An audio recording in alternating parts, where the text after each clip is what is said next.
Well, today we're going to help address many of those questions. On the first half, we're going to be talking about estate sales. We will also have the president and vice president of Thrift Shops for Nova to talk about their wonderful nonprofit organization, who will graciously accept a lot of your donations, and all for a good cause, of course. And on the second half of today's show, we'll be talking downsizing tips and what you can do right now to maximize the value of your home. You know, I often get asked about estate sales and how it works, and this could be a great way to downsize and generate some income. I decided to reach out to Tracy Abbey, owner of Tracy's Estate Sales, to find out more. Tracy, welcome to Life Unrehearsed. Thank you very much. Thanks for inviting me to be on the show. Well, thanks for coming on, Tracy. All right, we'll get right into it. How does an estate sale actually work? Well, first of all, it really is very basic. You call me, I come and visit you, tell you whether you have enough stuff to do a sale. We sell anything and everything, anything that you are not moving to your new home. So the idea is you don't get rid of things before you call me in, because what you're getting rid of could be just the item that someone wants to buy. So once we've met and I've checked out your house, I come in with a team. We're normally in your house for about a week. We start usually on the Monday, and we're staging your whole house. This is done after you've moved out, and we move everything around so it looks as buy me as possible. We make the whole house look really inviting, and then once that's done, I take pictures of it, I put it on the internet, I send out an email to over 4,000 people, and people come and buy to their heart's content. So that's a definite way that you can get rid of the items in your house. And once again, we sell anything and everything. We sell artwork, china, clothing, jewelry, books, your old records, books, exercise machines, garden furniture, you name it, we'll sell it. And people are just looking for something to buy. They want to be tempted. And I'm not talking about there are people who just come to look, but there are many people who are serious buyers, and they're buying not just for themselves, but for family members or friends. You know, Tracy, does that give you a good idea? It does, and you know what? You guys work so hard. You do a good job of staging and making it look attractive, and your emails are also very good. Like you said, over 4,000 people. Now, there has to be some limits, Tracy. Can they just sell everything, or are there certain limits as to certain things that cannot be sold in an estate sale? Well, we don't sell firearms. That's comforting to know. We don't sell medications, but we don't sell old Tupperware or jam jars. But if you have interesting bottles, we're going to sell them. We'll sell, if you have food that you can't move, I'm talking about in cans, someone's going to buy it because they're going to say to me, I was just on my way to the grocery to buy tomato soup, and look, you're selling tomato soup. So it saves me a trip to the grocery store. And while they're picking up that can of tomato soup, they're also maybe buying a chair or a rug or a lamp or anything that, we fill a need for those people who are looking for things that are not as expensive as it would be in a store, and also for people who need to try things out to see, does this work in my house?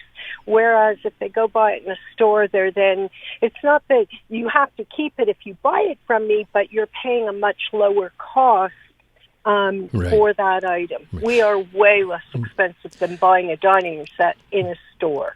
You're listening to Life Unrehearsed. Matt Delvecchio here, and we're talking to Tracy Abbey about estate sales. So now with COVID, I'm assuming, Tracy, that things have to be done by appointment, where that wasn't usually the case. How does it work if people want to go to an estate sale? Normally, the first morning is by appointment only.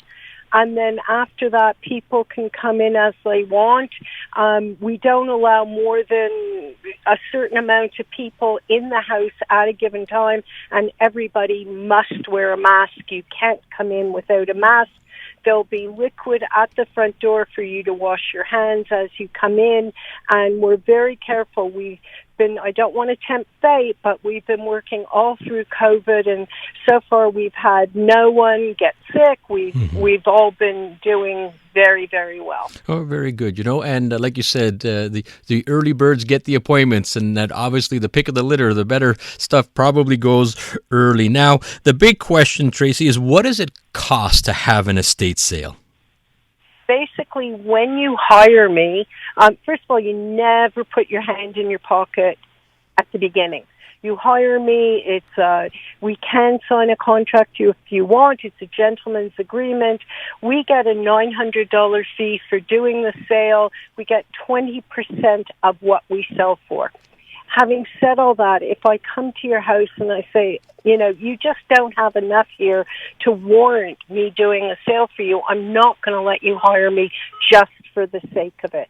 It's going to be, I'm going to look at what you have and make a decision. Yes, you have enough stuff to do a sale, or no, you don't. But you know what? You've got some very sellable stuff that I could put in someone else's house. And on that basis, I'm going to figure out what's the best way to help you. I enjoy helping people. Part of this whole business is marrying people together, or not marrying them, but marrying their items. Right.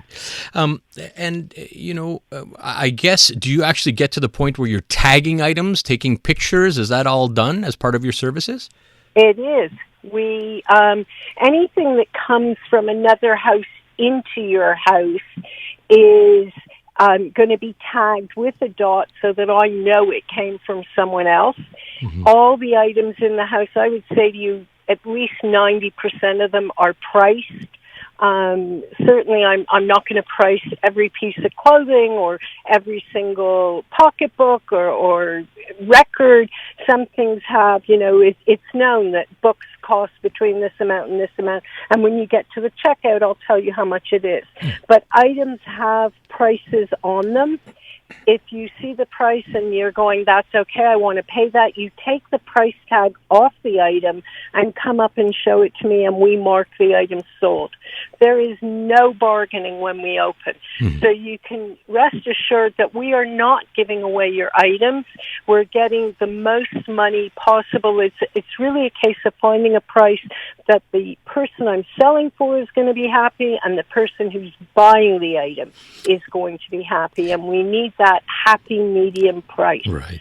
And of course, there's bargaining by Sunday, by the the end of the sale, but certainly it does not happen when we open. We're talking with Tracy Abbey about all the intricacies of estate sales. You provide a wonderful service, Tracy, especially it could be overwhelming, and you really put people at ease, and it's a chance to get some additional income and a chance to downsize. We're running out of time. I want to get to one more question here, Tracy. Are there points where you simply say, should I just give some things away? And if so, what would you suggest where I can donate? Okay, well, first of all, I said right at the beginning, don't give away before we do the sale, because you could be giving away the very item that someone's going to buy. For example, we could have a red towel and a blue towel, and one week the red one will sell, but the other week the blue one will sell. So leave as much as possible. You can give away, once the sale is over, give away all the items that are left. You mentioned that Nova is coming on after me. They will take your items happily, and the money from that supports their client base. Well, Tracy, music to my ears. That's a wonderful segue for our next guest coming up after traffic. We have to wrap up. We want to thank you very much, Tracy. So informative. We could talk forever. How can people get a hold of you? Well, they can send me an email, tracyabbey@simpatico.ca, TRACEY, Abbey, ABBEY, @simpatico.ca, or simply call me, 514-233-6775. All right. Thank you very much, Tracy. Really appreciate your time. Matt, thank you so much for including me on your show. You're most welcome. That's Tracy Abbey, owner of Tracy's Estate Sales. All right, coming up after traffic here, speaking of donating goods, you heard it, we're going to have representatives from one of the best nonprofits out there, Thrift Shops for Nova. That's going to be coming up. But first, let's head out to the CJD Traffic Center and hear from Mark Shalhoub. And welcome back to Life Unrehearsed. My name is Matt Delvecchio, and we're talking about the possibility of downsizing and everything involved in the process. We just finished hearing about estate sales. Now, what do you do with some of your clothing, books, furniture, and the likes that may not be coming with you? To talk more about this option, I'm very pleased to have Liz Parker and Edith Lum. Liz is the president of Thrift Shops for Nova, and Edith is their vice president. Liz and Edith, welcome to Life Unrehearsed. Thank you. Good afternoon. Hello to both of you. So glad we can get you on the show. So Liz, we're going to start with you. You have been a rock star from the beginning with Thrift Shops for Nova. So can you tell us how many thrift shops are there, and are there certain shops that specialize in certain areas? Oh, for sure. We have 5 stores in 4 locations in the West Island. The 3 stores that carry similar merchandise, St. Anne's, Kirkland, and the one in Plaza Point Clare, they sell household items and fine china, glassware, clothing, children and adults. Sorry, we have linens, shoes, paintings, jewelry, seasonal sports items, toys. You can pretty well find any regular item in these stores. We have 2 beautiful bookstores, one in St. Anne's and one in Beaconsfield. The one in Beaconsfield is attached to our furniture store. Very beautiful, beautiful furniture, chandeliers, table lamps, paintings, and of course the bookstore's attached. I've been into all of the stores, Liz, and it's incredible the amount of merchandise that you have, all at spectacular prices, and all for a good cause that we're going to talk about. Edith, we're going to throw it over to you, and I believe the entire organization, Thrift Shops for Nova, is run by volunteers. How can you possibly manage it all? Well, it's teamwork. First of all, when we hire volunteers, we always ask about commitment. We are building schedules about their commitment. Usually it's a 3-hour shift, and we have to make sure that every day, every store has enough volunteers to run the store. We can't open a store if we don't have our cashiers.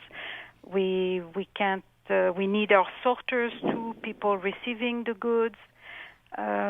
People at the door, making sure that customers are wearing their mask, using hand sanitizers, because safety for us is important for us and the customers. So it's quite an organization, but all our shops are running quite smoothly.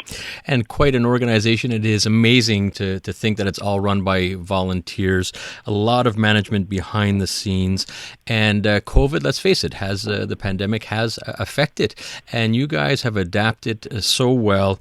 And, we're talking to Liz Parker and Edith Lum from Thrift Shops for Nova on kind of our downsizing show, but it doesn't necessarily have to be just downsizing. It could be decluttering. You want to empty out some closets and donate some goods to Thrift Shops for Nova, including their amazing furniture shop in Beaconsfield. And Liz, the most important part here is, where do the funds from all your merchandise sales go to?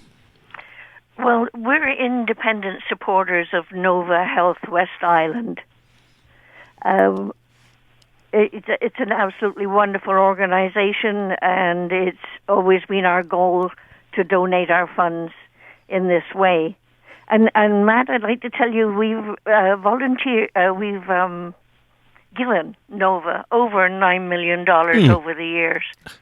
Unbelievable, Liz. $9 million so far given to Nova Health West Island, and of course another wonderful nonprofit organization providing healthcare, nursing services, everything from oncology, palliative care, even day centers for cognitively challenged people and respite. Another amazing organization. Unbelievable, over $9 million so far and still going strong. Edith, I'll throw it over to you. How can people donate their merchandise? Our stores are open 10 to 4. Some stores 5 days a week, some 6 days a week. We accept the donation during the day. When it's furniture, depending of the area where the furniture is located, we can organize pickup. In this case, people have to call the Beaconsfield store to have an idea about all the addresses and the phone number of our shops. I would encourage your listeners to check the website www.thriftshopfornova.com. On our website, you have all the list, all the addresses, the phone numbers, the hours, what we accept also, because some stores don't have the same inventory, don't keep the same inventory. So I would really encourage your listeners to check our website to have all the information. And we'll get that website out again. And so basically you're dropping it off and then your team kicks into gear here. I think there's tagging, your sizing, your pricing, so that it's all true merchandise in a true retail environment. Correct, Edith? Yes, what we do when we receive special items, we make some research because we feel that it wouldn't be fair to whoever is giving us the goods that we would put a too low price. We do some research. We have people specialized, and we estimate the goods, and we give a fair price. And we have a lot of people commending us for that. You know, it's the customers are very happy to hear that we just don't give away the goods. We are making sure we get a fair price for it, and I think it's a good thing for the customers who give us. You know, they know we take care of their goods, we sell them at a good price, and in the meantime, we do a good deed because the money goes to a good cause. As Liz said, you know, we remitted Nova West Island over $9 million, and we are very proud of that. As you should be. We're talking with Liz Parker, the president of Thrift Shops for Nova, and that was just the voice of Edith Lum, who's their vice president. They work so hard. Liz, you've been involved, I think, from the beginning. How many years now, Liz? 22 years. And I tell you, it flies by. 22 years, Liz. Just incredible to see how you've grown, flourished, and there have been so many, I mean, literally thousands of benefactors in this form of care. So there's just really, really good. All right, we need to wrap it up. Liz, if you could one more time, please, how can our listeners find out more about Thrift Shops for Nova? Well, I would just like to say we have two names. We like to call ourselves Thrift Shops for Nova, and we think it causes a little bit of confusion. Our real foundation name, it's a handful. We're a Fondation d'Entraide en Santé de Bénévole de Sainte Anne, or Sainte Anne's Volunteer Health Foundation. So if you see either of those names, they are still Thrift Shops for Nova. We just had to make it a little easier for people to understand where our funds are going. And I think that was a good move, Liz. So like what a handle.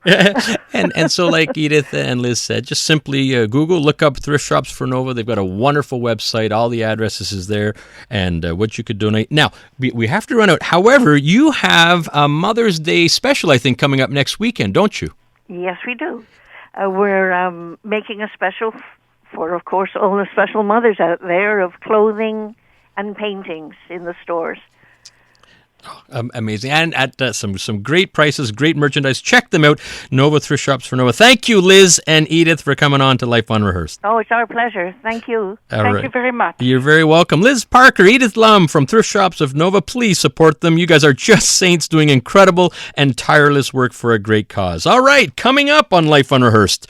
Are you considering downsizing? We're going to continue the segment. The elephant in the room is usually, how am I going to get started and what should I be doing? You might want to listen in because this may also save a marriage or two. So that's coming up shortly.